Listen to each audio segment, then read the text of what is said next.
আসসালামু আলাইকুম। এই যে এত সুন্দর লাউ, তো লাউর কোনো দাম নাই। লাউর দাম এখন খুবই কম, 5 টাকা 10 টাকা। এই প্রজেক্টের মালিক সায়েদ মাতবর অনেক টাকা খরচ করে, অনেক আশা করে এই যে লাউ বাগান করছে, লাউ বিক্রি করতে পারতেছে না, কাইটা কাইটা ফালাই দিতেছে, মানুষ গরুর জন্য নিয়ে যায়। এর চাইতে কষ্ট আর কি। যখন কৃষি পণ্যের দাম বাড়ে তখন আমরা বিভিন্নভাবে আন্দোলন করি যে এত দাম কেন, এত দাম কেন।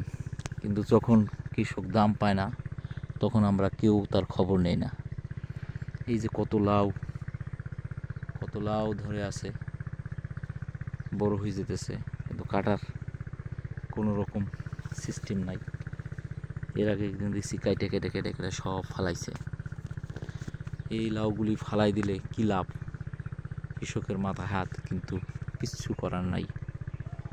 নিরুপায় গোলাম হোসেনের মতো আজ সায়েদ মাদর লাউগুলি সব কেটে কেটে ফালাই দিতেছে।